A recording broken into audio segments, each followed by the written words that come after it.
बंगाल में ममता बनर्जी के लाडले भतीजे पर हुए हमले को लेकर एक नया ट्विस्ट सामने आया है। अभिषेक बनर्जी और ममता बनर्जी ने जो चालें चली थी उस पर से पर्दा उठ गया है और अब साफ हो गया है कि कैसे एक खास साजिश के तहत बीजेपी को बदनाम करने की कोशिश की जा रही है। वहीं इसमें अब राहुल गांधी भी सामने आ गए हैं। मौका हो बीजेपी पर निशाना साधने का और राहुल गांधी पीछे रह जाएं, ऐसा तो हो नहीं सकता। लेकिन वायरल हो रहे वीडियो ने दूध का दूध और पानी का पानी कर दिया है।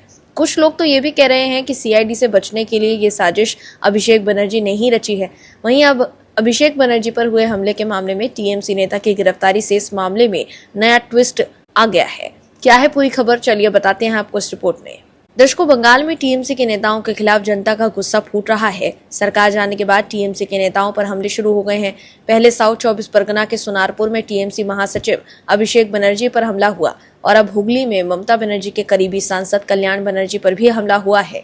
वहीं टीएमसी सांसद अभिषेक बनर्जी पर पश्चिम बंगाल के सोनारपुर में हुए हमले की जांच में एक बड़ा खुलासा हुआ है। दरअसल टीएमसी नेता अभिषेक बनर्जी पर शनिवार को हमला करने के आरोप में गिरफ्तार किए गए कई लोगों का संबंध सोनारपुर की पूर्व टीएमसी विधायक लवली मेहत्रा के साथ पाया गया है, जिसे लेकर अब सवाल उठने लगे हैं कि क्या ये घटना सिर्फ हिंसा का एक अन्य मामला था या फिर पार्टी के भीतर गहरे मतभेदों की तरफ इशारा करता है। दरअसल बंगाल पुलिस ने अभिषेक बनर्जी पर हुए हमले के आरोप में अब तक कम से कम 5 लोगों को गिरफ्तार किया है। गिरफ्तार आरोपियों में तपन माइती, आकाश गयान, निर्मल्य सेनगुप्ता उर्फ जॉय, काजल दास और देबाशीष दत्ता नाम शामिल है। इन आरोपियों में से तपन माइती और आकाश को घटना से जुड़े वीडियो में देखा गया था, जिन्हें जांच के तहत पुलिस ने हिरासत में ले लिया है। बताया जा रहा है कि तपन माइती और निर्मल्य सेनगुप्ता उर्फ जॉय पूर्व टीएमसी विधायक लवली मेहत्रा के करीबी माने जाते थे। वहीं काजल दास और देबाशीष दत्ता का भी पूर्व विधायक से संबंध बताया जा रहा है। इस मामले में बंगाल पुलिस ने आकाश गयान नाम के एक शख्स को भी गिरफ्तार किया है, जो इलाके में एक तृणमूल कांग्रेस कार्यकर्ता के रूप में जाना जाता है। उसकी मां ने यह माना कि वह पार्टी से जुड़ा हुआ था और चुनावों के दौरान नियमित रूप से टीएमसी बूथों पर भी बैठता था। उन्होंने कहा कि उनके बेटे के पास अभिषेक बनर्जी के खिलाफ कोई निजी सबूत रखने का कारण नहीं था। दूसरी तरफ अभिषेक बनर्जी के मामले में ममता बनर्जी ने अस्पताल से जल्द छुट्टी दिए जाने पर डॉक्टर को धमकाया है। उनका एक वीडियो वायरल हो रहा है जिसमें उन्होंने बांग्ला में कहा कि भगवान आपको माफ नहीं करेगा। वह कहती हैं, मिस्टर टंडन माफ कीजिए, लेकिन आपने गलत काम किया है। याद रखिए हमने आपको कितनी मदद की है। भगवान आपको माफ नहीं करेगा। लोगों को गुमराह करके आपको शर्म आनी चाहिए। आप अस्पताल चला रहे हैं। अभी केंद्र में बीजेपी की सरकार है। कल अगर केंद्र सरकार नहीं रही तो हम इसे याद रखेंगे। ममता बनर्जी ने घटना को लेकर कहा कि अब अभिषेक की हालत गंभीर नहीं थी तो उसे आईसीयू में क्यों रखा गया था। अगर हालात ज्यादा गंभीर थी तो इन्हें इतनी जल्दी किसके दबाव में छोड़ दिया गया। अगर अभिषेक को कुछ हो जाता तो इसके लिए अस्पताल प्रबंधन जिम्मेदार होगा।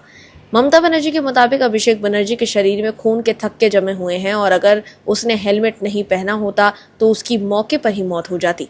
दर्शकों, अभिषेक बनर्जी जब अस्पताल गए तो डॉक्टर्स ने उनकी जांच कर उन्हें ये कहकर डिस्चार्ज कर दिया कि सब कुछ ठीक है, मगर ममता बनर्जी जबरदस्ती अभिषेक बनर्जी को आईसीयू में एडमिट करने के लिए कह रही थी।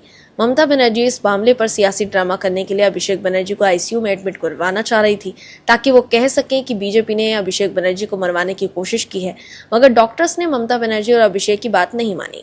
दर्शकों, हमले के बाद अभिषेक बनर्जी ने जब टीएमसी के कार्यकर्ता के घर जाकर मुलाकात की थी तब वो बिल्कुल ठीक नजर आ रहे थे। खुद टीएमसी ने एक्स पर अभिषेक बनर्जी की तस्वीर शेयर की जिसमें वो बिल्कुल ठीक नजर आ रहे हैं। वहीं हमले के बाद अभिषेक बनर्जी ने मीडिया में बयान भी दिया, मगर बाद में ममता बनर्जी ने इस पर सियासी रोटियां सेकने के लिए आईसीयू वाली चालें चली, लेकिन वो एक्सपोज हो गई। इस मामले को लेकर राहुल गांधी ने ममता बनर्जी से बात की है।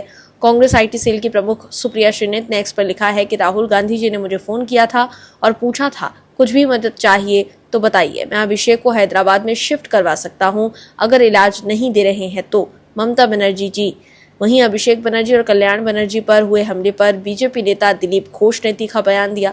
उन्होंने टीएमसी पर हिंसा की राजनीति करने का आरोप लगाया है। Bureau report, OMH news.